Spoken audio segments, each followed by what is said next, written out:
अरे समीक्षा, तुम यहाँ क्यों बैठी हुई हो? और अकेले क्यों बैठी हुई हो? कुछ नहीं, बस पिताजी की याद आ रही है। देखो, जो हो गया सो हो गया। वो सब बातें सोच के अगर तू दुखी रहेगी तो चाची को कौन संभालेगा? घर की स्थिति भी ठीक नहीं है। तो तू क्यों कुछ नहीं करती? मैं क्या कर सकती हूँ? देख, आजकल लड़कियां लड़कों के साथ कंधे से कंधे मिला के चल रही है। मतलब? देख, तुझे तो सिलाई बुनाई भी आती है। मैं गांव की लड़कियों को लेके एक गुट बना रही हूँ जो कुछ काम करेंगे जिससे उनके परिवार को सहायता होगी। इसमें तो काफी पैसे खर्च होंगे। तुझे शायद नहीं पता, विनीत ने मुझे समझाया है कि आजकल सरकार सिर्फ किसानों को नहीं, लड़कियों को भी बहुत मदद करती है। अच्छा, तो विनीत ने समझाई ये बात? क्या तू भी? कहाँ की बात कहाँ ले जाती है? ए चुप, मुझे सब पता है तेरे और विनीत के प्यार के बारे में। चल हट। तूने शादी के बारे में क्या सोचा? क्या सोचना है? उसको तो गांव आने की फुर्सत ही नहीं है। तो तू चली जा सहर। देख, मुझे बहुत देर हो रही है, मैं चलती हूँ। और तू भी चल। चलो।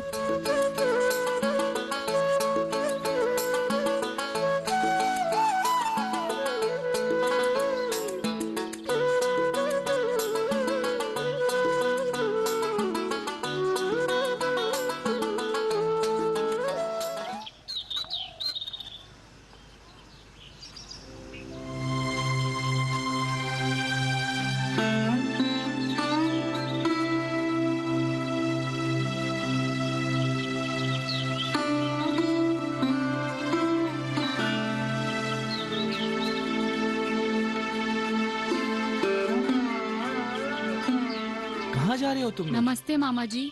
जीते रहो। वो हम लोग। अरे कुछ बोलो तो सही।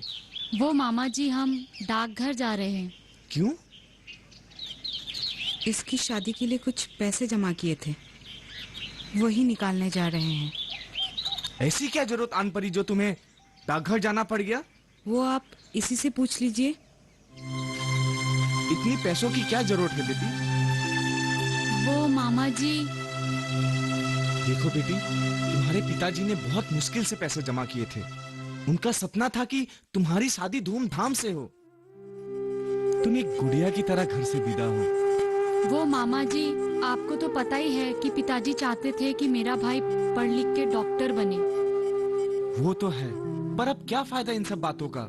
उसे तो घर से लेना देना ही नहीं है। हाँ वही मामा जी, अब पिताजी का सपना मैं पूरा करूंगी। मैं पढ़ लिख कर डॉक्टर बनना चाहती हूँ ताकि मैं अपने गांव, समाज और देश के कुछ काम आ सकूं। बहन, प्रज्ञा कितनी बड़ी हो गई है ना? अब आप ही बताइए मामा जी कि शादी के लिए पैसे जरूरी है या पढ़ाई के लिए? देखो ना बहन, आज तुम्हारा ये भाई कितना मजबूर है कि इस मुसीबत में भी तुम्हारा सहारा नहीं दे पाया। क्या भैया, आप ऐसे क्यों सोच रहे हैं? एक काम करो, तुम संध्या से जाके मिलो। उसने एक गुट बना रखी है जिसमें सारी लड़कियां मिलके गांव की विकास और कई तरह की योजनाएं वो लोग लेके चल रहे हैं। तुम उससे एक बार मिलो, वो इस चीज के बारे में सारी बातें बता देगी। ठीक है मामा जी। ठीक जी। मिलते हैं, घर आना जरूर। चलते हैं मामा जी। जीते रहो।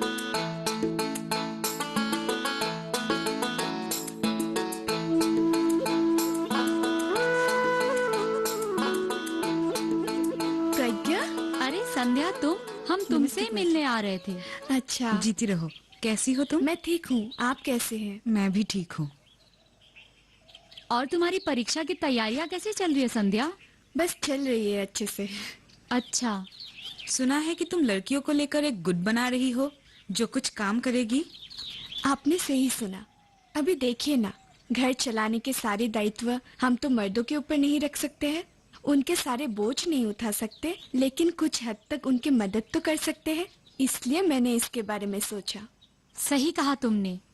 मैं भी तुम्हारे इस गुट में शामिल होना चाहती हूँ। तुम्हें तो पता ही है ना हमारी घर की स्थिति कैसी है। तुम्हारे फूफा जी के जाने के बाद सारा बोझ तुम्हारी बहन पर ही आ पड़ी है।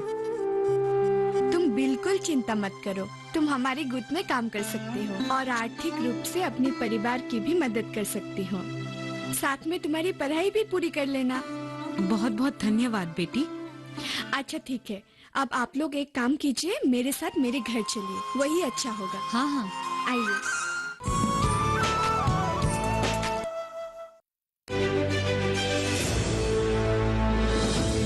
खुशहाल होंगे खेत।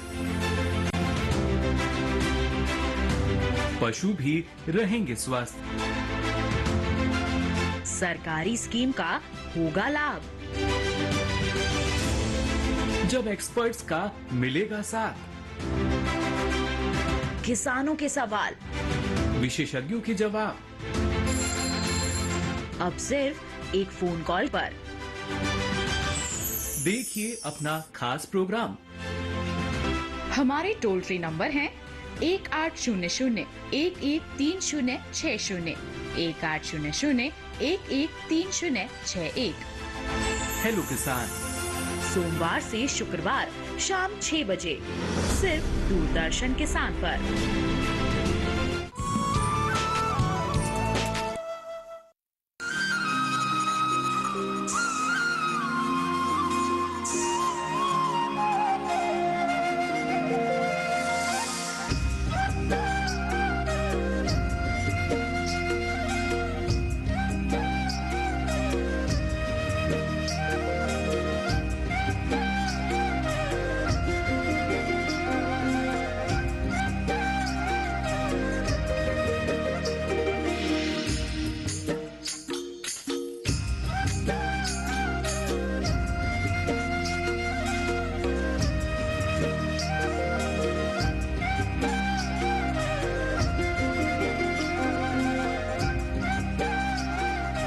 सारे गांव के निवासी आपको धन्यवाद कह रहे थे आज तुम्हारे सर नहीं होते तो पता नहीं हमारा जीवन कैसा होता। अरे ऐसा कुछ नहीं है, ये तो उनकी मेहनत और तुम्हारी समझदारी के वजह से हुआ है। और ये भी कह रहे थे अगली बार जाना तो सर को लेकर ही आना। अरे जरूर आऊंगा मैं। और आपको पता है सर, हमारे गांव में सिर्फ जवान ही नहीं, बूढ़े बुजुर्ग औरतें सब मिलके काम करती है। अरे ये तो बड़ी अच्छी बात है, लेकिन इसका श्रेय तुम्हें भी जाता है। अगर तुम सही समय पर सही मायने में उनको ये नहीं बतलाता इन योजनाओं के बारे में तो ऐसा संभव नहीं हो पाता। लेकिन सर मैंने जो भी किया है आपके मार्गदर्शन में किया है, इसीलिए सबसे ज्यादा श्रेय आपको ही जाता है।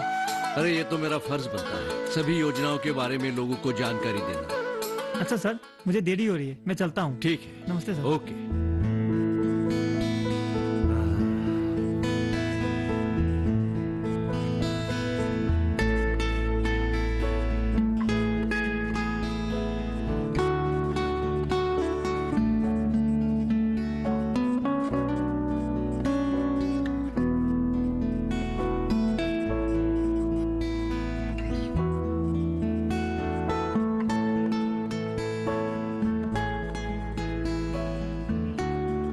जो हो गया सो हो गया। बीती हुई बातों को सोचकर कोई फायदा नहीं। पिताजी के जाने के बाद तुम्हारी जिम्मेदारियां और बढ़ गई है। पता नहीं मैं इस जिम्मेदारी को कैसे संभाल पाऊंगी। माँ का दुख मुझसे देखा नहीं जाता। मैं उनको संभालूं या खुद को। तुम्हें अपने साथ साथ माँ को भी संभालना पड़ेगा। सही कहा तुमने, लेकिन पता नहीं तुम्हारी इस उम्मीद पे मैं कितनी खरी उतर पाऊंगी। मुझे पूरी उम्मीद है कि तुम अपनी जिम्मेदारियां बहुत अच्छी तरीके से निभा पाओगी। और मैंने सोच लिया है कि सही समय देखकर पिताजी से हमारे रिश्ते की बात कर लूंगा। मुझे डर लग रहा है। डर? डर किस बात की? मुझे अभी शादी नहीं करनी। शादी नहीं करनी?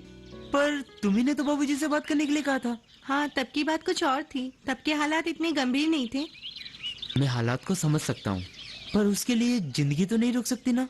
तुम्हें तो पता है अवकाश, मेरी माँ का यहाँ मेरे सिवा कोई नहीं। मेरे जाने के बाद क्या होगा उनका, कौन ख्याल रखेगा? अच्छा, इतनी सी बात। अच्छा तो तुम्हारी माँ मुझे क्या कहती है? बेटा। तो फिर वो हमारे साथ रहेगी। लेकिन लोग क्या कहेंगे? देखो, लोगों की मुझे कोई परवाह नहीं है। हाँ लेकिन लेकिन कुछ नहीं। मैंने जो कह दिया सो कह दिया। अच्छा ठीक है, मैं माँ से बात करूँगी। अच्छा चलती हूँ, माँ चिंता कर रही होगी। चलो मैं तुम्हें छोड़ा दूँ।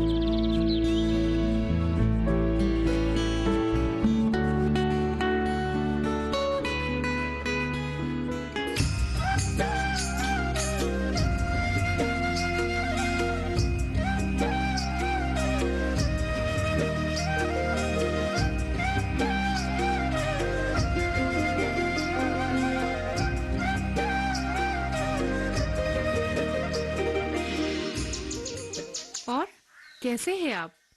हाँ हाँ हाँ, पहले से ठीक हूँ। बाकी तो घर के हालात आपको पता ही है। हाँ, मैं समझ सकती हूँ। वो तो भला हो संध्या बिटिया का, जो समीक्षा को भी प्रधानमंत्री योजनाओं से जोड़ दिया। बहुत अच्छा काम कर रही है बिटिया। अच्छा काम हो रहा है। हम जैसे परिवारों को भी बहुत सीखने मिल रहा है और काम भी बहुत अच्छा हो रहा है। वैसे अवकाश कैसा है? हाँ, अवकाश भी ठीक है। वो भी काम पे लगा हुआ है। अवकाश? हाँ, बोलिए ना। नहीं, बस सोच रही थी अवकाश और समीक्षा के बारे में। फिर से रुक गई आप। बोलिए। अगर दोनों की शादी हो जाती तो? अरे, आपने तो मेरी मुंह की बात छीन ली। अरे अरे अरे, बहुत अच्छा बहन, बहुत अच्छा। आप तो पंडित जी से अच्छा मुहूर्त देख के दोनों की शादी करा देते हैं। मैं तो गंगा ही नहा लूंगी। मैं तो धन्य हो जाऊंगी बहन, बहुत अच्छा। और बताइए, आप लोगों का कैसे आना हुआ? सर, हम लोग कृषक परिवार से हैं। अच्छा, बढ़िया। सर, हम हमारे खेत के लिए कृषि विकास योजना के तहत लोन लेना चाहते हैं। सर, इसके लिए हमें आपकी मदद चाहिए। हाँ, बिल्कुल, मैं तो मदद करने के लिए ही यहाँ हूँ। सर, इसके लिए हमें क्या करना होगा? इसके लिए आप लोगों को एक काम करना होगा। वो एक फॉर्म फिलअप करना है और जो आप लोगों के जमीन के कागजात हैं उसको लाना है। अच्छा सर, हाँ, वो सब हो जाएगी। और सर, हमें हमारी महिला गुट के लिए लोन चाहिए था। अच्छा, मिल जाएंगे। सर, हम लोग खुद का कारखाना खोलना चाहते हैं। अच्छा, कारखाना, बढ़िया। तो एक काम कीजिए, आप लोग भी अपने जमीन के कागजात लेके आइए, मैं कुछ कर देता हूँ। जी हाँ, ठीक है। जी अच्छा तो सर, नमस्ते सर।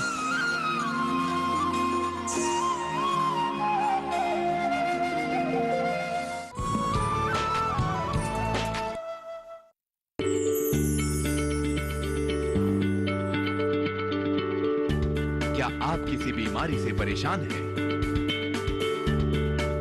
चाहते हैं डॉक्टर की सलाह? तो हम हैं आपके साथ। बताएंगे आपको जीने की राह। समस्याएं आपकी, समाधान देश के मशहूर विशेषज्ञों के। घर बैठे बात करें देश के जाने माने डॉक्टरों से। हमारे लाइव प्रोग्राम स्वस्थ किसान में हर शनिवार शाम 6 बजे से 7 बजे तक।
अरे संध्या, यहाँ अकेले बैठकर क्या लिख रहे हो?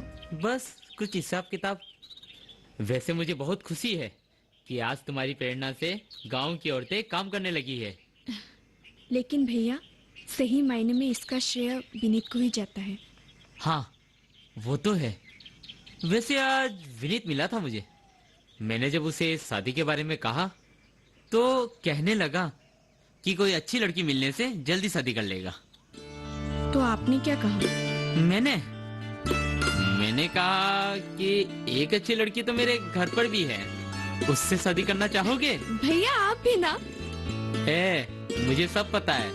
देखो, विनीत एक बहुत अच्छा लड़का है और वो तुम्हें खुश भी रखेगा। हाँ, वैसे समीक्षा भी बहुत अच्छी लड़की है, तो आप भी। रुक, आगे सुन।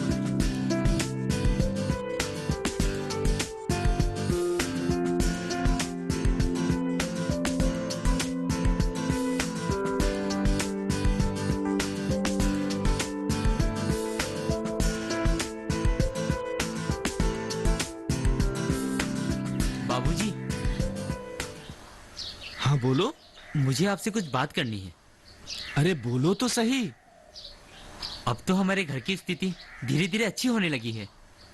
हाँ, वो तो है। तो मैं सोच रहा था कि अरे चुप क्यों हो गया, बोलो। हमारी संध्या अब बड़ी हो गई है। मैं सोच रहा हूँ कि अब सही समय देखकर उसकी शादी कर दें। वो तो है, पर एक अच्छा लड़का भी तो मिलना चाहिए। मेरी नजर में एक बहुत अच्छा लड़का है। आप कहें तो मैं बात आगे चलाऊं? कौन? वो अपना विनीत। विनीत? दोनों एक दूसरे को बहुत पसंद करते हैं और शादी भी करना चाहते हैं। एक बाप को इससे बड़ी खुशी और क्या मिल सकती है। उसकी बात तो कर ली, अब अपनी भी बात बता दे। अपनी बात? मैं समझा नहीं। क्या माँ आप भी? अरे शर्माता क्यों है? अरे कोई मुझे बताएगा क्या बात है? आप भी ना अब तक नहीं समझ पाए। आपके बेटे ने लड़की देख रखी है। अरे वाह, कौन है वो? वो रामेश्वर जी है ना, उनकी बेटी समीक्षा। अच्छा जब भगवान खुशियाँ देते हैं तो छप्पर फाड़ के देते हैं। तब तो चटमंगनी पट बिया। देखिए, हम सबके लिए यह जानना जरूरी है, ये भारतीय जो अर्थव्यवस्था है ये कृषि के ऊपर निर्भरशील है और इसलिए सरकार ने हर साल कई योजनाओं को शुरू किया। वो सब तो ठीक है, अगर इन सब योजनाओं के बाद भी अपने किसान भाइयों के समस्या का समाधान नहीं हुआ तो? इसका भी उपाय है। इसलिए सरकार ने देश के हर क्षेत्र के विकास के लिए अलग अलग योजनाओं को शुरू किया है, खास करके कृषि विकास के लिए। लेकिन आज 21वीं सदी में भी भारत का किसान सुरक्षित नहीं है। सरकार ने 13 जनवरी 2016 को प्रधानमंत्री फसल बीमा योजना को मंजूरी दे दी। वो सब तो ठीक है, पर इससे हम किसानों का क्या फायदा होगा? प्रधानमंत्री फसल बीमा योजना, इस योजना का मुख्य कारण और उद्देश्य है, देखिए, जैसे हमारे देश में 2-3 साल के अंतर प्राकृतिक आपदाएं आती है जिसके वजह से किसानों का फसल ढह जाता है, नुकसान होता है, बर्बाद होता है। इस योजना के तहत सरकार ने किसानों को जो प्रीमियम देना पड़ता है उस पर कटौती कर देते हैं, यानी कि उस पर रियायत दे देती है, जिससे किसानों को लाभ होता है। वाह, तब तो इस योजना के आने पर किसानों में सकारात्मक ऊर्जा का विकास होगा और उनकी कार्य क्षमता में भी वृद्धि होगी। क्रेडिट कार्ड के जरिए किसान को जो ऋण मिलता है उन्हें चुकता करने के लिए सुविधा भी दी जाती है। जैसे जब तक फसल नहीं बिकता तब तक उन्हें ऋण चुकाने की कोई जरूरत नहीं पड़ती और सरकार की तरफ से उनके ऊपर कोई दबाव नहीं डाली जाती। वो आराम से फसल बिकने के बाद ऋण अदा कर सकते हैं। अच्छा, तब तो समय रहते खेती के लिए बीज और अन्य उपकरणों का व्यवस्था हो पाएगी। ये तो बहुत अच्छी बात है। ऐसे ही कुछ और योजना के बारे में बताइए ना सर। और एक खास योजना सरकार ने किसानों के लिए बनाई है और शुरुआत भी हुई है। हर किसानों के खेत में पानी की सिंचाई की व्यवस्था की गई है, जिससे हर किसान के खेतों में पानी मिले जब जब जरूरत पड़े। अब आप ही बताइए, सरकार ने कितनी अच्छी अच्छी योजनाओं की शुरुआत की है जिससे हम हर किसानों के खेत में पानी मिल सकता है ना? अच्छी बात। हाँ, ये तो बहुत अच्छी बात है। एक काम कीजिए, आप लोग और आप लोगों के जितने दोस्त हैं, जान पहचान वाले हैं, सबको इन योजनाओं के बारे में जरूर बताइएगा। इससे क्या होगा? बेरोजगारी मिटेगा। अब आप लोग पूछ सकते हैं कि बेरोजगारी कैसे मिटेगा?